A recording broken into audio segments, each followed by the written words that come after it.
మనం రాత్రికాల సమయంలో నేర్చుకోవడానికి ప్రయత్నం చేద్దాం. పరిశుద్ధ గ్రంథం నుంచి మత్తయి సువార్త 8వ అధ్యాయము 20వ వచనం చదువుకుందాం. మత్తయి సువార్త 8వ అధ్యాయము 20వ వచనం. మత్తయి సువార్త 8వ అధ్యాయము 20వ వచనం నేనే చదువుతాను. అందుకు యేసు నక్కలకు, గొర్రెలను, ఆకాశ పక్షులకు నివాసములు కలవు కానీ మనిషి కుమారునికి తలవాల్చుకొనైనను స్థలము లేదని అతనితో చెప్పాను. మరొకసారి చదువుతాను. మత్తయి సువార్త 8వ అధ్యాయము 20వ వచనం. అందుకు యేసు నక్కలకు, గొర్రెలను, ఆకాశ పక్షులకు నివాసములను కలవు కానీ మనిషి కుమారునికి తలవాల్చుకొనైనను స్థలము లేదని అతనితో చెప్పాను. ఈ మాట మనం చాలాసార్లు విన్నాం. చాలాసార్లు ఈ మాట విన్నాం, మనం గ్రహించాం కూడా. అయితే ఈ మాటలో భావం, ఈ మాటలో ఉన్న సారం ఏంటంటే, ప్రేమ దేవుని వల్ల యేసుక్రీస్తు వారు మనం నమ్ముకొని ఆయన సొంత రక్షకుడిగా స్వీకరించిన మనము ఒకరోజు ఆయన ఈ లోకానికి వచ్చినప్పుడు వారిలో 2000 సంవత్సరాల కిందట యేసుక్రీస్తు వారు ఈ లోకానికి వచ్చినప్పుడు ఆయన ఎదుర్కొన్న పరిస్థితులు మనకు కనబడుతున్నాయి.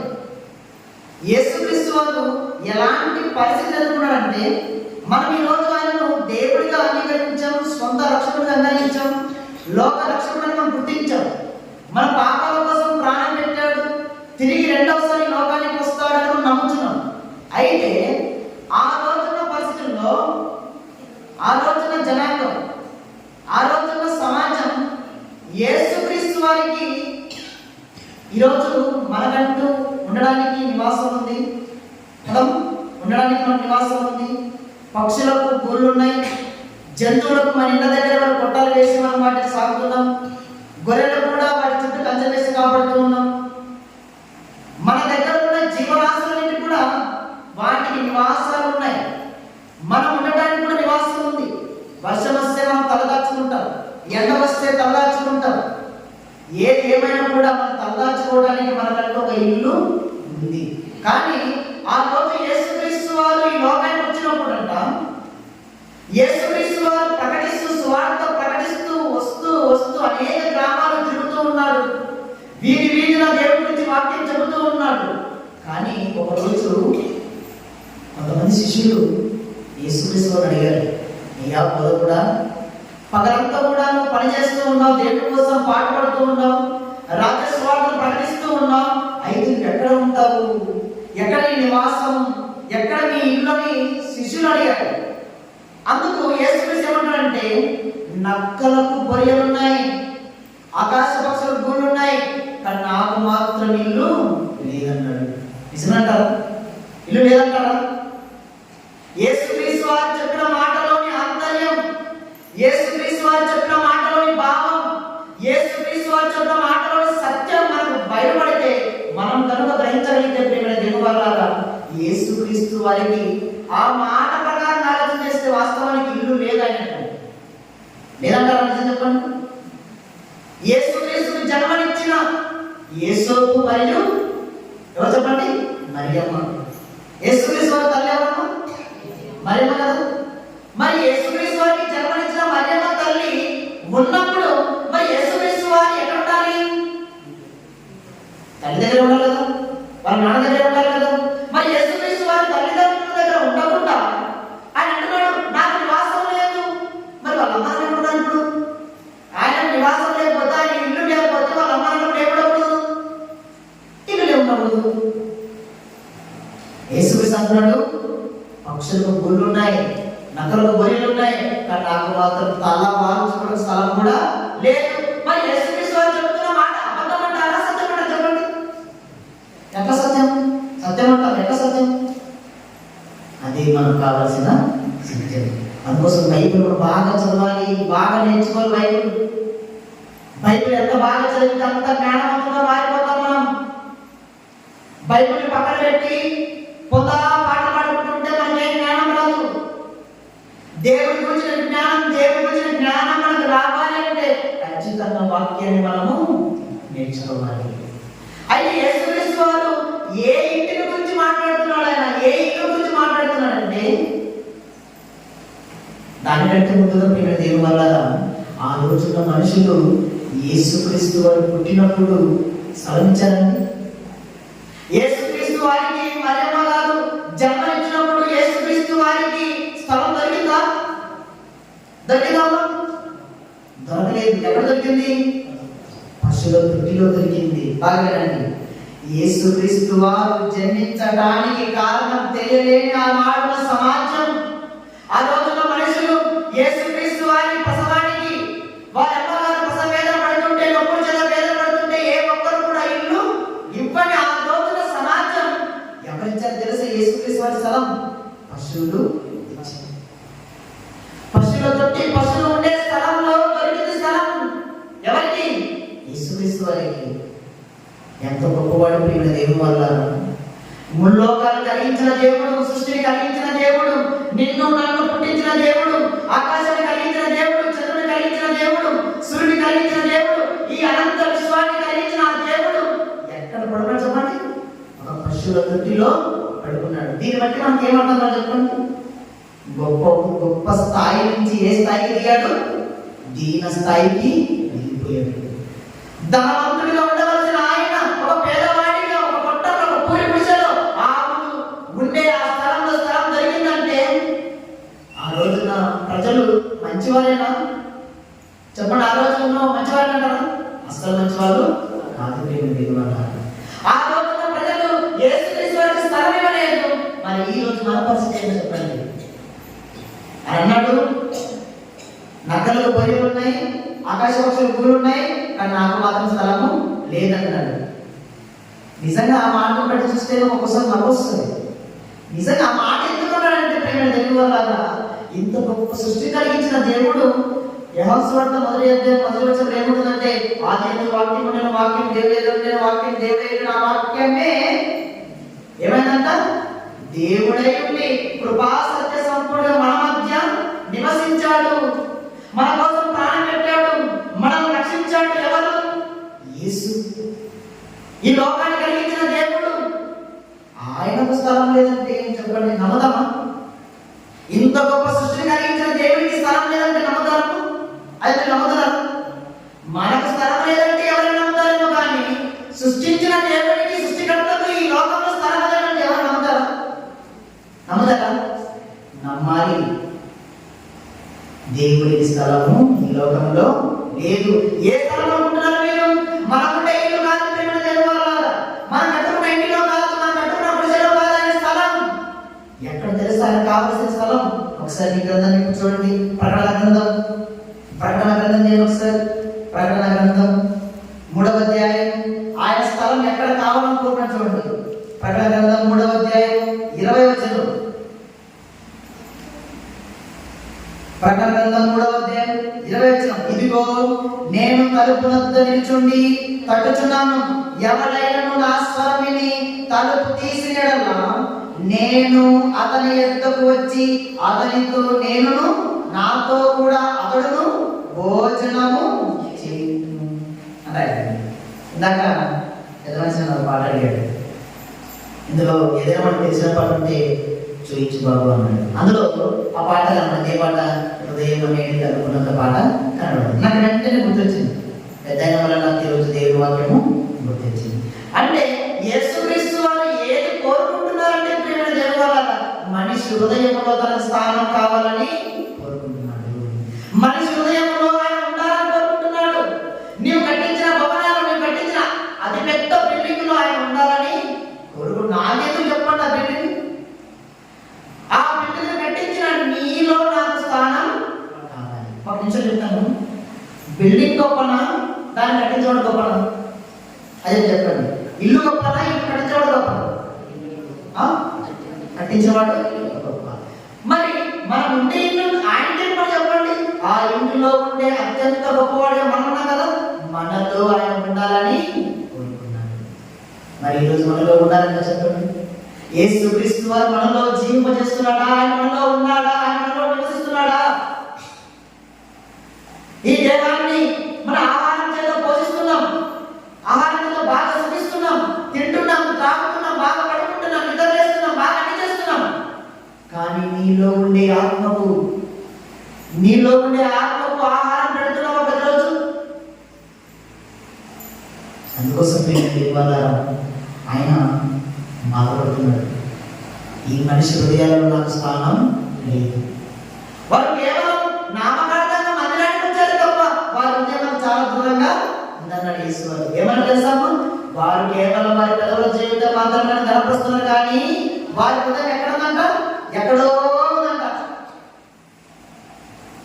అందుకోసం అక్కడ మాట్లాడబడింది, అందం మోసకరం, సౌందర్యం వ్యక్తం, ఎత్తు భయభక్తులు కలిగిన స్త్రీ ఆడబడిన అన్నాడు.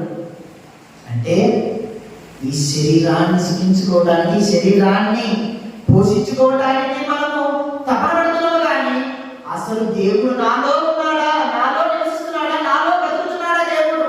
నేను మందిరానికి వస్తున్నా, పాట పాడుతున్నాను, అన్ని చేస్తున్నాను, అసలు నాలో దేవుడు ఉన్నాడా అని ఏ రోజైనా ఒక్క నిమిషం ఆలోచించాను చెప్పండి. కనీసం ఆలోచన చేశామా? ఆలోచన చేయలేదు. దేవుడు కనుక మనలో ఉంటే, దేవుడు కనుక మనలో నివసిస్తే ఎలాంటి మాట వస్తాయి తెలుసా? మన నోటికి ఎప్పుడు చూసిన దేవుని గురించిన మాటలే మాట్లాడతాం. ఎప్పుడు చూసినా దేవుడి గురించిన విజ్ఞానం, దేవుడి సంగతులు మాట్లాడతాం. ఈరోజు మందిరంలో ఏమి విన్నాను, ఏమి నేర్చుకున్నాను, రాని వాళ్ళకి వాడతాం నువ్వు చెప్పాలి. ఎవరైతే ఇళ్ళ దగ్గర రాలేకపోయి ఉన్నారో, నీవు వచ్చావు కాబట్టి నీవు విన్న వాక్యాన్ని వాళ్ళకి ఏం చేయాలి చెప్పాలి. అది దేవుడి యొక్క లక్షణం. అయితే దేవుడు అంటున్నాడు, మీరు కేవలం నామకార్థంగా పడుతున్నారు, నేను మీ హృదయాలలో లేను. అందుకోసం ఒకసారి మరొక మాట చూద్దాం. యేసుక్రీస్తు వారు ఎక్కడ ఆయన తన జీవితాన్ని ఎక్కువ ఎవరితో గడిపాడో ఒకసారి చూడండి. మార్కు సువార్త 1 అధ్యాయం 12వ వచనం. మార్కు సువార్త చదువుకున్న వారు ఎవరు స్పీడ్గా చదువుతారు? మార్కు సువార్త 1వ అధ్యాయం 12వ వచనం. వెంటనే పరిశుద్ధాత్మ ఆయనను అరణ్యములోనికి దోసుకొనిపోయెను. ఆయన సాతాను చేత శోధింపబడుచు అరణ్యంలో 40 దినములు అడవి మృగములతో కూడా నుండెను. ఏ సెకండ్ తెలుసా? ఏ సెకండ్ తెలుసా? అడవి మృగముల దగ్గర ఉన్నాడు. అడవి మృగములు ఏముంటాయి? అడవిలో ఏముంటాయి? సింహాలు ఉంటాయి, పులులు ఉంటాయి, ఏనుగులు ఉంటాయి, కట్టపాములు ఉంటాయి, నాగపాములు ఉంటాయి, జలపతులు ఉంటాయి, పందులు ఉంటాయి, ఎన్నో మనిషిని చంపే అతి క్రూరమైన మృగాలు అడవిలో ఉంటాయి. అలాంటి అడవిలో దేవుడికి ప్రార్థన చేస్తున్నాడు. ఎవరు? యేసుక్రీస్తు వారు. యేసుక్రీస్తు వారు నా పరిస్థితులు బాగోలేవు. ఆ రోజు ఆయన ప్రార్థన చేసుకోవడానికి సరైన వసతి లేదు. ఈరోజు మనం కట్టుకున్న మంచి ఇల్లు ఉంది, కానీ మోకరించి ఒక గంట సేపు దేవుడికి మనం ప్రార్థన చేయడం లేదు. యేసుక్రీస్తు వారు అడవి మృగముల దగ్గర ప్రార్థన చేస్తూ ఉపవాసం ఉన్నాడు. ఆయన 40 దినములు దీవారాత్రములు దేవుడి చేత జీవిస్తూ ఉన్నాడు, దేవుడి చేత మాట్లాడుతూ ఉన్నాడు. ఆయన ఆ యేసు వారు పలికిన మాటలే, నాకు ఈ లోకంలో స్థలము లేదు, నాకు ఉండాల్సిన స్థలం ఎక్కడో తెలుసా? మీ హృదయంలో నాకు స్థలం కావాలి. నాకు పడితే నీ హృదయం నాకు ఇవ్వని ఆయన ఉంటే లేదు లేదు, కానీ నా హృదయం నా భర్త ఉంది, నా హృదయం నా భార్య ఉంది, నా హృదయం నా ప్రియురాలు ఉంది, నా హృదయం మరొకటి ఉంది, నా హృదయం ఇంకొకటి ఉంది మనం అంటున్నాం. కానీ దేవుడు అంటున్నాడు, నీ హృదయం నాది, నేనున్నాను నీ హృదయంలో. నీ హృదయంలో నేను కనుక లేకపోతే ఎవరు సత్యసం హృదయంలోకి అదొక మాట చూసి మన హృదయంలోనికి దేవుడు కనుక లేకపోతే మన హృదయంలోకి ఎవరు వస్తారో ఒకసారి మీ పరిశుద్ధ గ్రంథాన్ని చూడండి. దేవుడు చేసుకుందాం. తెస్సలోనికీయులకు రాసిన 2వ పత్రిక, తెస్సలోనికీయులకు రాసిన 2వ పత్రిక 4వ అధ్యాయం లేదా క్షమించండి, మొదటి పత్రిక 2వ పత్రికనే 2వ పత్రిక 2వ అధ్యాయం 4వ వచనం. తెస్సలోనికీయులకు రాసిన 2వ పత్రిక 2వ అధ్యాయం 4వ వచనం. ఏది దేవుడు అనబడునో, ఏది పూజింపబడునో దానంతటి నిద్రించుచు దానికంతటికి పైగా వాడు తను తాను హెచ్చించుకొనొచ్చు, తాను దేవుడిని కనపరుచుకొనొచ్చు, దేవుని ఆలయములో కూర్చుండును. ఇప్పుడు నా ప్రశ్న, దేవుడి ఆలయం అంటే ఎవరు? మనం ప్రతి ఆదివారం పాల్పడతాం, సమర్పణ చేయి. అందులో చివరి చరణంలో నీ దేహమే దేవుని ఆలయం. ఇప్పుడు ఆలయం దేవుడు చెప్పండి, మనది. మన దేహమే దేవుని ఆలయం. ఈ ఆలయంలో దేవుడు ఉండాలని కోరుకున్నాడు, ఈ దేహంలో దేవుడు ఉండాలని కోరుకున్నాడు. కానీ ఈ దేహంలో దేవునికి స్థలం ఇయ్యలేదు. కాబట్టి ఇప్పుడు ఎవరు తెలుసా? సాతాను గాడు వచ్చి కూర్చున్నాడు. ఇప్పుడు సాతాను గాడు వచ్చి మన హృదయంలో కూర్చుంటే, మన దేహంలో కూర్చుంటే ఎలాంటి మాటలు చెప్పండి? ఇప్పుడు ఎలాంటి మాటలు వస్తాయి మన నుంచి? అబద్ధాలు, బూతులు, సరస్వతులు, అల్లరి మాటలు, నిజమైన మాటలు, నికృష్టమైన మాటలు, ఏ పనికి రాని మాటలు, అర్థంపై పనికి మాటలు. అలాంటి మాటలు మన హృదయం వస్తున్నాయంటే మనం ఎంత మోసపుచ్చుకుంటున్నామో ఒకసారి ఆలోచించేయండి. మనం అనుకుంటున్నాము దేవుడు మనలో ఉన్నాడని, వాస్తవానికి దేవుడు మనలో తాండవం చేస్తుంది, మనలో నాట్యం చేస్తుంది ఎవరంటే సాతాను, అపవాది. అందుకోసం అన్నాడు యేసు, మీరు మీ తండ్రి అపవాది సంబంధం అంతా నా సంబంధం కాదు, నా కోసం బ్రతకడం లేదు. మీరు సాతాను కోసం బ్రతుకుతున్నారు, మీరు నాకు చెందిన వారు కాదని ఆయన అంటున్నాడు. మరి ఈరోజు యేసుక్రీస్తుకు చెందిన వారమా లేదంటే సాతానుకు చెందిన వారమా? ఒక్కసారి రాత్రి ఆలోచన చేయండి. ఇంటికి వెళ్ళిన తర్వాత నాలో నిజంగా దేవుడు ఉన్నాడా? నేను దేవుడి కోసం బ్రతుకుతున్నానా? దేవుడి కోసం జీవిస్తున్నానా? నా జీవితం ఇంతే, ఏదో రోజు చచ్చిపోతాను. చచ్చిపోయే లోపు నా జీవితంలో యేసుక్రీస్తు లేకపోతే అగ్నిగుండంలో నా ఆత్మ కాలిపోతుంది. అందుకేసి మనం ఈ రోజు చచ్చిపోయింది. అందుకోసం ఈ రోజు పాట పాడింది. ఒక్క నిమిషం గుర్తుపెట్టుకోండి, మనం మందిరానికి వస్తున్నామంటే మనం టార్గెట్ పరలోకం కొట్టాలంటే అర్థమవుతుంది. మనం మందిరానికి వస్తున్నామంటే మన అంతిమ లక్ష్యం ఏంటంటే పరలోకానికి మనం అందరూ వెళ్ళిపోవాలి. పరలోకానికి వెళ్ళకపోతే నువ్వు ఎన్ని సంవత్సరాల మందిరానికి వచ్చినా దండగా, శుద్ధ దండగా. మందిరానికి ఎందుకు రమ్మంటున్నాడంటే నేను పరిశుద్ధుడు కాబట్టి మీరు కూడా పరిశుద్ధులుగా ఉండి నేనున్న లోకానికి మీరు కూడా రావాలని దేవుడు కోరుకున్నాడు. ఎందుకు కోరుకున్నాడంటే ఆయనే మనకు నిజమైన తండ్రి.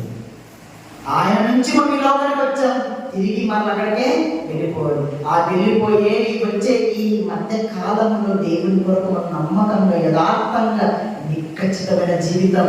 ఎంత పాపం నీ మీద ఉసిగొలుపుతున్న సాతాను వద్దు, దూరం వెళ్ళిపోవాలి. యేసోపు గారు పరిగెత్తినట్టుగా పాపానికి ఎక్కడైపోవాలి, ఏం చేయాలి? పారిపోవాలి, పాపానికి దూరంగా పారిపోవాలి. ఈరోజు పాపాన్ని కోరుకుంటున్న వాళ్ళు చాలా మంది కనబడుతున్నారు. దేవుడిని మోసం చేసిన వాళ్ళు చాలా మంది ఉన్నారు. దేవుడిని ఏడిపించే వాళ్ళు చాలా మంది ఉన్నారు. అలాంటి పని ఎవరు చేయకండి. అలాంటి వారు ఎవరైనా ఉంటే దేవుడి దగ్గర నాకు క్షమాపణ దొరుకుతుంది. పశ్చాత్తాపడదాం, మనసు మార్చుకుందాం. దేవుని మనసు మనము ఏం చేయాలి? దేవుని మనసులో మనం ఏం చేయాలా? స్థానం సంపాదించుకోవాలి. కాబట్టి మన హృదయంలో ఎవరు ఉండాలి? ఇప్పుడు చెప్పండి, ఎవరు ఉండాలి? దేవుడు మన హృదయంలో ఉండాలి. ఎవరు ఎవరున్నా మనం మోసపోతాం, ఎవరున్నా మనం మోసపోతాం. దేవుడు ఉంటే ఎవరు మనం ఎప్పటికీ మోసపోం. ఇతరులు కూడా మనం ఎప్పుడు మోసము చెయ్యం. మనం మోసపోం, ఇతరులను మోసం చేయలేం. ఎవరంటే దేవుడు మనలో ఉంటే. దేవుడు లేకపోతే సాతాను వస్తే నువ్వు మోసపోతావు, ఇతరులను మోసం చేస్తావు, అందరినీ మోసం చేస్తావు. అలాంటి వారే ఉన్నామా? లేదంటే మోసం చేయకుండా దేవుడిని గెలిపించి దేవుడు నా లోకానికి మనం వెళ్దామా? ఆ అవకాశం దేవుడు మనకే ఇచ్చాడు. ఈరోజు రాత్రి ఒకసారి ఆలోచన చేసి దేవుని కొరకు నమ్మకంగా బ్రతకాలని తీర్మానం చేసుకొని, దేవుడు నీకోసం నీ జీవితం, నీకోసం నీ బ్రతుకు, నీ కొరకు నీ త్యాగం అన్న ప్రమాణపూర్వకంగా ఒక త్యాగం దేవుడి కొరకు చేస్తే మన జీవితానికి ఒక అర్థం ఉంటుంది. మన ఆత్మకు పరలోకం దక్కుతుంది. అలాంటి కృప దేవుడు మన అందరూ కూడా దయచేయాలని కోరుకుంటూ దేవుడి కొద్ది వాక్యాన్ని మన దేవుడిలో దీవించి ఆశీర్వదించును కాక. ఆమేన్.